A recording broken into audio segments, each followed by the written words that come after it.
Good morning, everyone, or good evening if you're in Asia.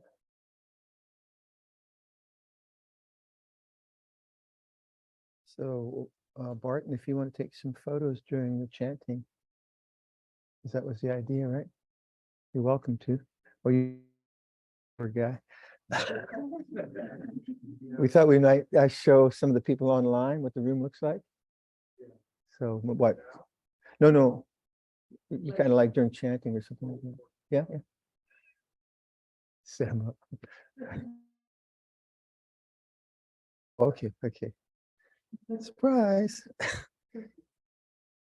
One of the questions that is in these is how can I sustain this silence of the mind for long periods of time?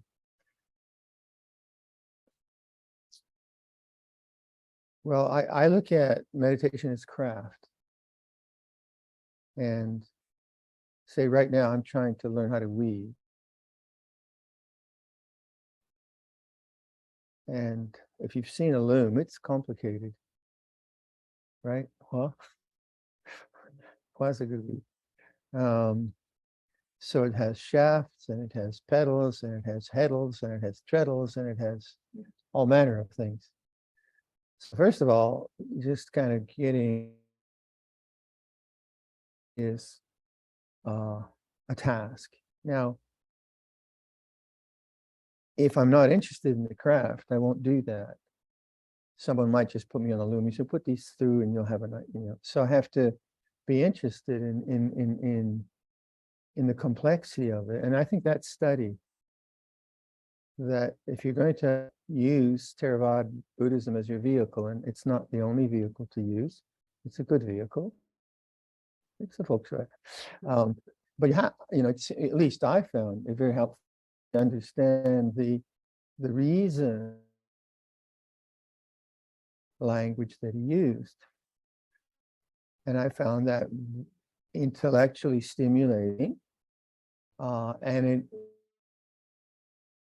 intellectual rigor and intellectual stamina, I would say, putting it that way. Not that I'm, a clever chap in that way, but it just requires, we have intellect, and going through trying to figure out what is dependent origination, and why anicca dukkha anatta, and why the khandhas, and why the form, and just kind of going over and reading it and talking and reading commentaries.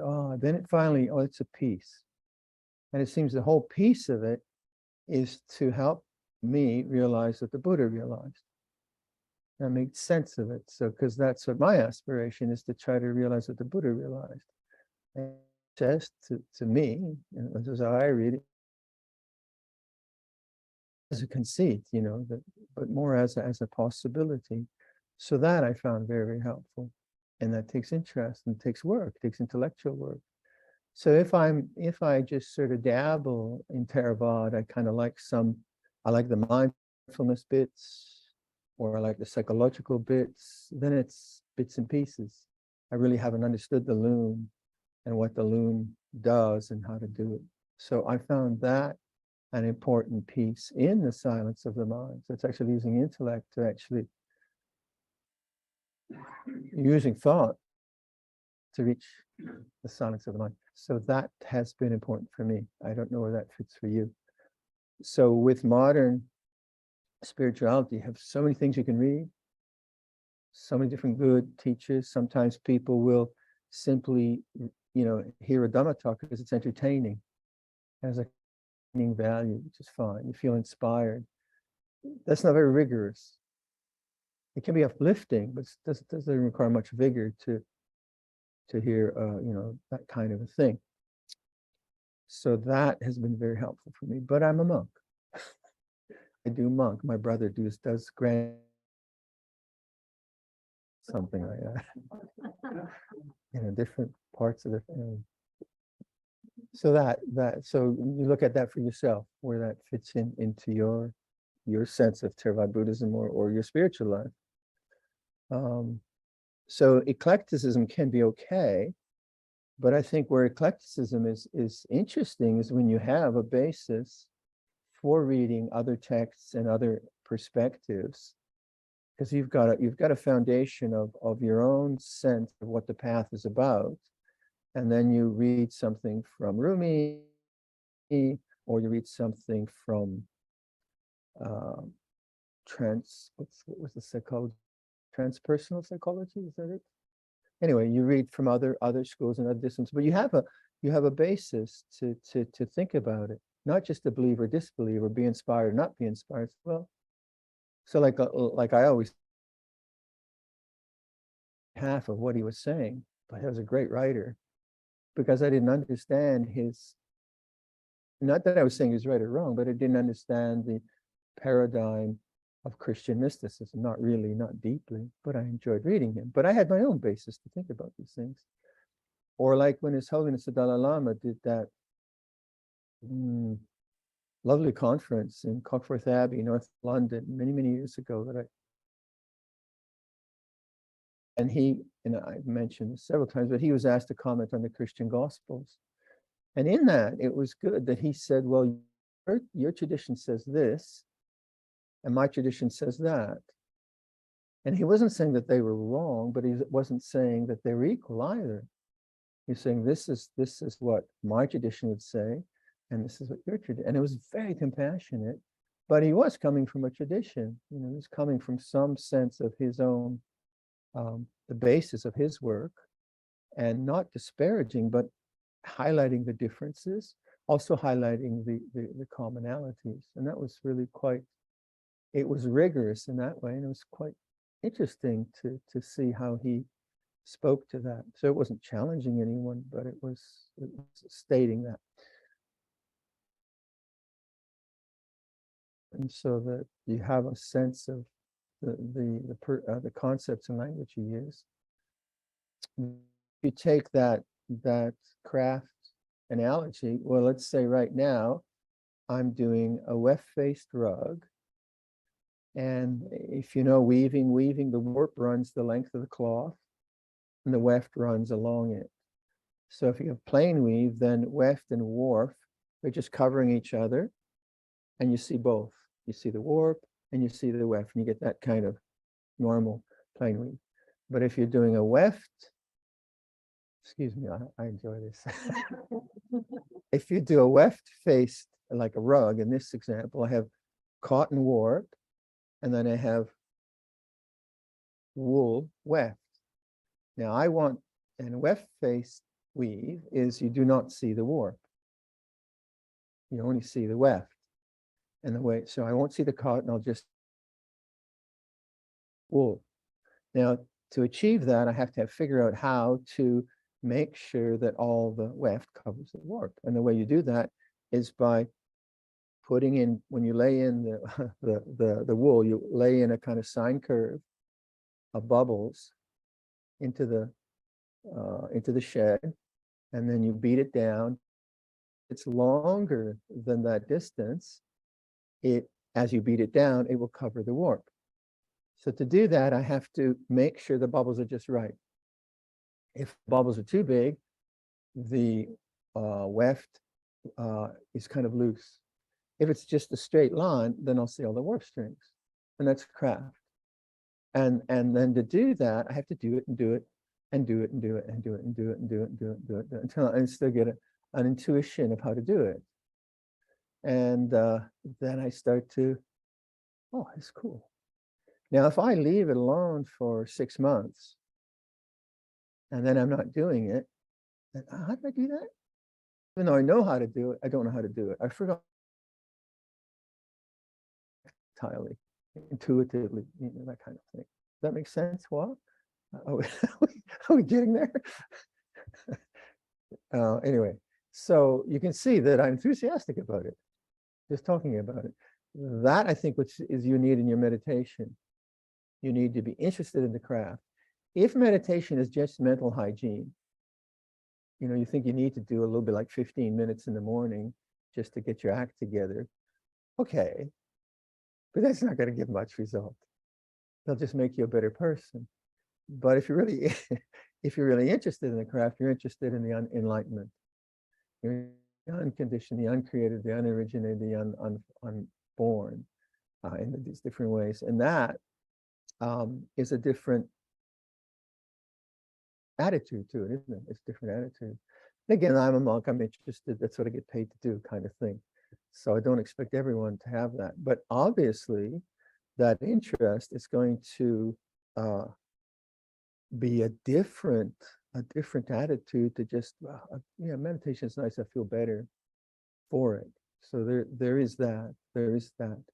Because craft is actually, there's a lot that's very boring and very repetitive. Just do the same thing again and again and again and again. And meditation's that way. It's just do the same thing again and again and again and again. Now, say like with weaving, a lot of people, I think, when they start weaving, they don't want to put the warp on. It's really complicated. You things, and you got to get them through these heddles, and you got to tie it on. I just want to weave. Yeah, I just want to get the thing on and just put those lovely colors in. Sorry, you got to do the whole thing. So the whole thing in meditation is when you want to meditate, meditate. When you don't want to meditate, meditate. When you're feeling sleepy, you meditate. When you're feeling restless, you meditate. When you're feeling bored, you meditate. When you're feeling whatever, you meditate. Not because it's a duty that thou must do to be a good Buddhist, but rather because you're interested in the whole package. You're interested in what happens to the mind when it's dull, and what happens to,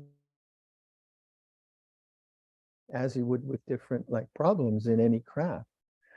So, like I was early in the year, I was doing a lot of tabletops for the dining area in the monastery, and then using hickory. Hickory is a horrible wood. It's beautiful, but it just rips apart. So I'm just planing this. I'm almost finished this lovely surface, and I'm planing it, and oh, it just explodes and rips. Oh, so, but that's hickory. You know, I'm working with hickory. So rather than saying, I just want maple or give me some ash. No, but this is hickory. You got to work with hickory. And that's what craft is about. You know, whatever your mind is doing, that's what you have to work with. So what I'm saying is this kind of, I guess it's a passion, an interest. An interest is very important. And then my underlying interest is, well, what did the Buddha realize? And my sense of it was that language of there is the uncreated, the unoriginated, the unborn, Nibbana, the island of deathless. Is very important for me because that's my pole star. Okay, if that's the way he's phrased his realization, how does everything else fit into that pole star? So those are all important things for me, and that would then be, I suppose, motivation and methodology for answering that question of how can I sustain the silent mind for long periods of time. But then how do you what you need to do is you need to do the craft a lot. Now there's something about form that is particularly powerful when you stop and you do this. Now, although I know Luang Por Chah would say, people would say to him, well, I don't have time to meditate. Luang Por Chah would say, you have time to breathe. True, it's true. You can always practice mindfulness. And you try to do that all the time. So the question was, is there any time that's not practice? No, it's all practice, yeah. But there is something about formal practice that is very, very powerful because the intentions are very exclusive to the understanding of the mind. They're not sort of dispersed into all the other things I have to deal with, the part attendant, or I'll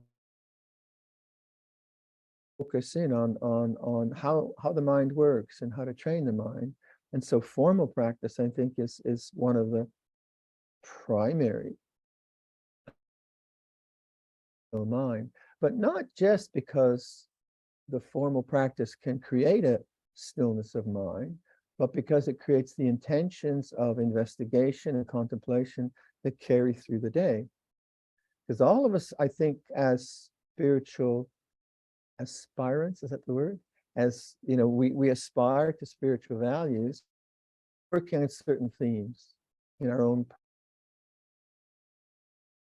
other and our families, or one aspect of the teaching. And it's those themes that, if they can be remembered through the day, make your practice 24/7. And how do you encourage those themes? By having a strong morning practice. Going for this one, I'm just hammering home on this theme, that if you can get a strong morning practice going, and I do mean strong, I don't mean 15 minutes, right? So when people say to me, do you meditate? Yeah, I do 15 minutes every morning. All right, good on you. I say, I kind of hold my breath because I want to encourage people. But, if you're really serious in craft, 15 minutes days, people are saying, well, I'm really, really busy. Okay, all right, then that's it. That's the limit. But if you can carve a large space in the mornings, that seems to be the best way to do it, considering people's lifestyles and the things they need to do. Because once the day begins and you get events, and it just takes over right till evening. So that's just the way life is. So it seems to me that if you can carve out like a good chunk of time in the morning, it means you have to go to sleep early, right? If you're a night owl rather than a morning fowl, if you're a night owl, well, okay, then I suppose your practice would be into the wee hours, which is okay, which is good. But what's very, very helpful is to have a chunk of time where you're on your own and you can really explore the themes you want to explore for a good chunk of time every morning, every morning. And that pays dividends, that really does. But there has to be the interest. If it's just a duty, you're not going to do it. And then, no, so there has to be an interest in the mind, an interest in these ideas of unconditioned and so on. Then it's okay. Then then the problems of weaving or hickory or whatever, they're not really problems, the challenges that one works with to become better at it. So then to that question, if you're exploring the mind every morning, then you'll get a sense of what is not silent, the habits that are not silent, and then the strength of coming to the silence of the mind will become apparent. And then because you've understood it in the morning, it'll tend to be ideas which are remembered through the day, and the next morning, next day, and the next morning, and so on and so forth. But again, I'm a monk, I realize, and people aren't maybe that interested or have the time for that. So for some people, retreat each year is that's fine too. That's good. So retreats are very good. Days of mindfulness are very good. So that, that's just where I come from when I hear that kind of question. So it's not simply like a little technique that you do. It's an investment in time. Do I sound like a salesman?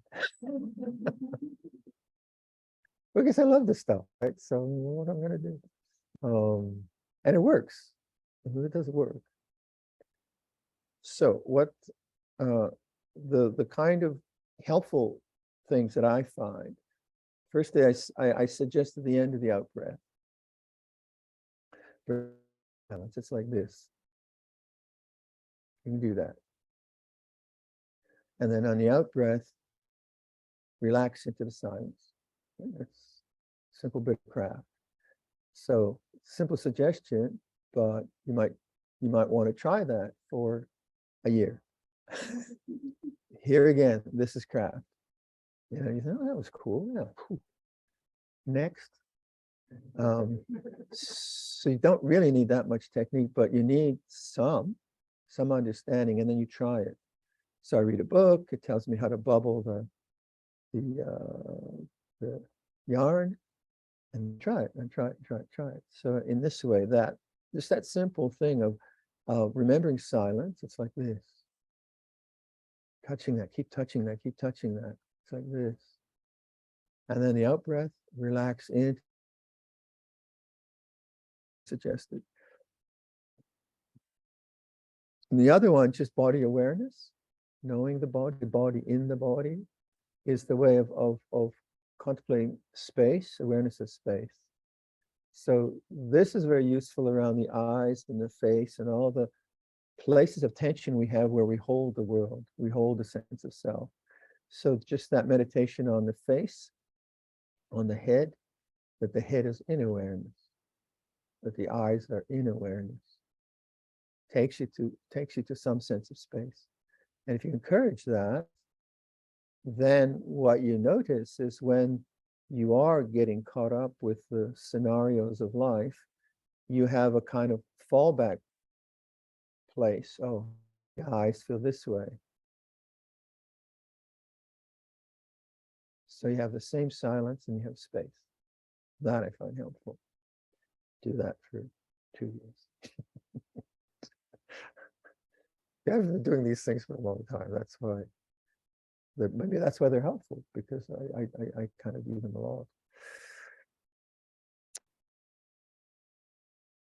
So today I think from last night's talk where I suggested that the openness of the mind is important. I find being aware of the heart chakra very helpful, very interesting.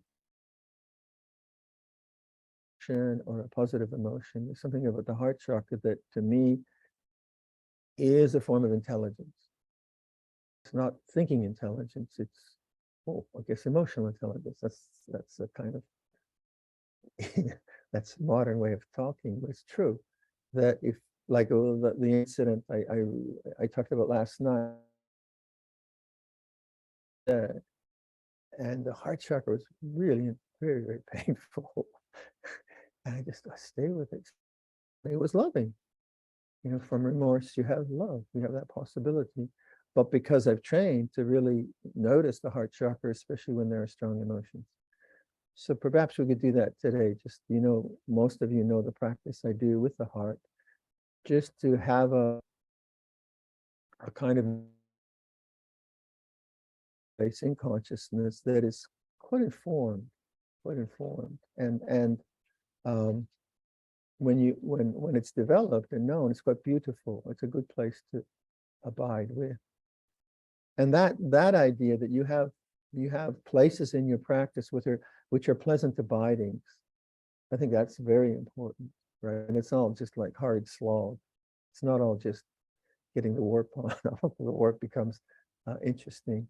There are places of peaceful abiding, the end of the out breath, something that's pleasant, or the heart, you know, may I be well, may you be well, that kind of thing. So those good to develop. So that's the sales pitch. So let's do some meditation.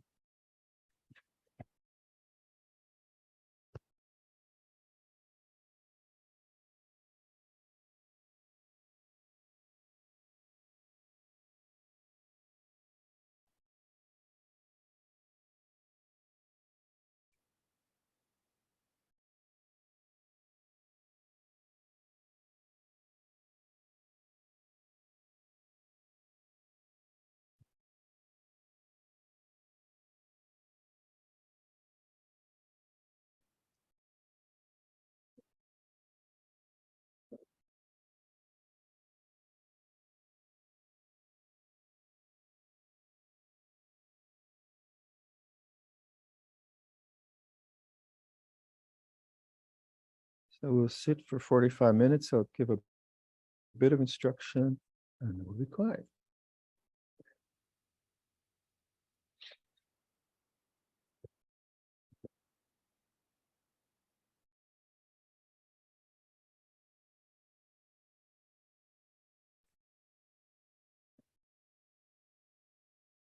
Settle into a posture where you can be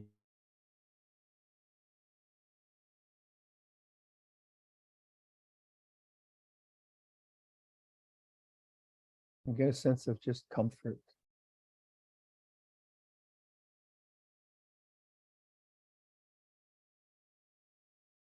What comfort will mean. So like I'm sitting in a chair, settle my shoulders. I settle my face and just comfort.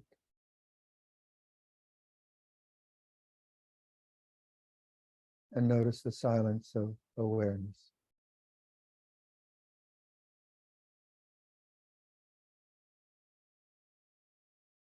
Listen to sound. Let the sounds come to you. Don't strain listening for a particular sound, but let the sounds come to you. Relax listening.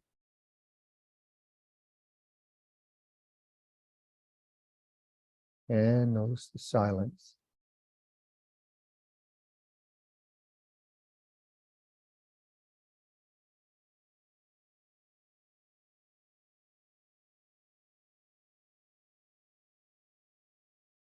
So notice with just a simple statement, you're not going anywhere.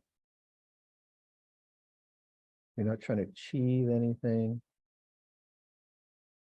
Just simple presence. Very ordinary.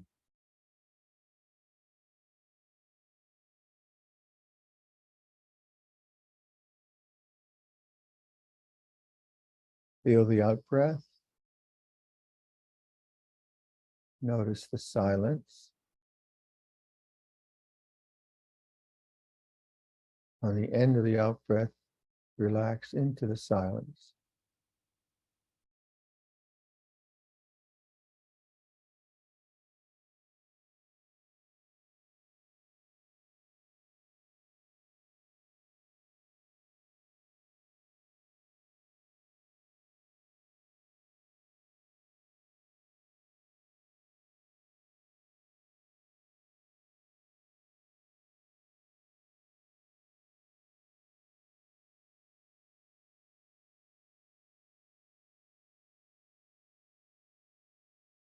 Bring attention to the center of your chest.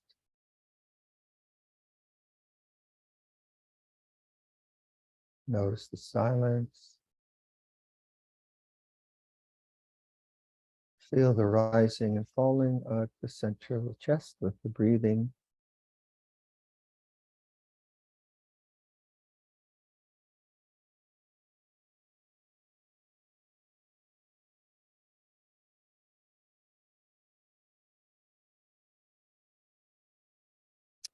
On the in-breath,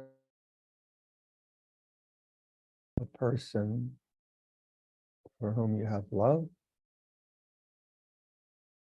It's easy to bring love forth when you imagine them. So the very name brings forth love and kindness. So name or imagine on the in-breath, on the out-breath, staying at the chest, may you be well. So I think of my teacher, Luang Sumedo, on the in-breath, Luang Por. On the out-breath, may you be well. So his name triggers memory, triggers affection. I don't have to think of him as a person.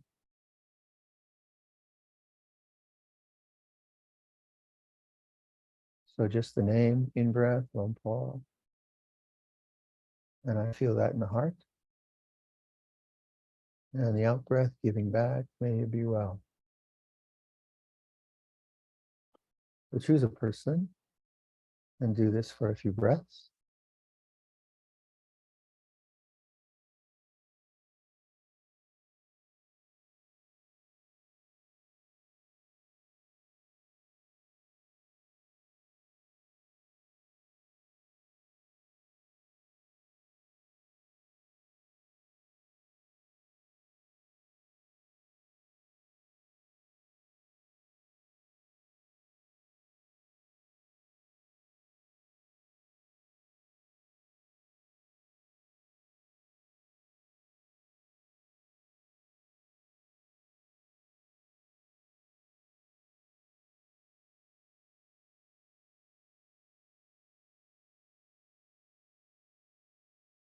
The mind tends to wander off and use the whole in-breath with the whole name. Lengthen the name, lengthen the image for the whole in-breath. Luang Por, may you be well.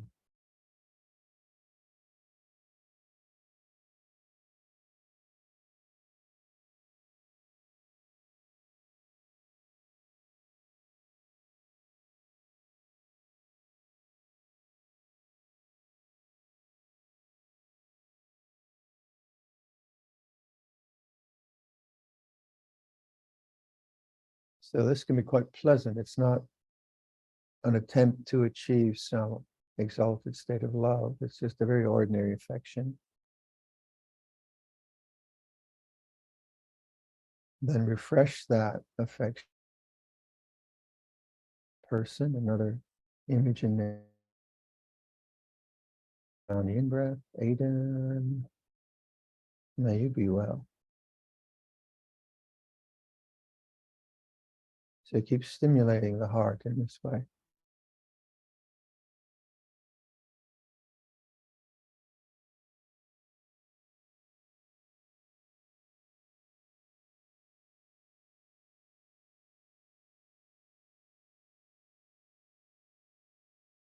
So choose a few people and then go through a cycle, maybe 4 people, bring up the first one again, until you get a point where you don't really need the words. Then it's just breathing in kindness, giving out love.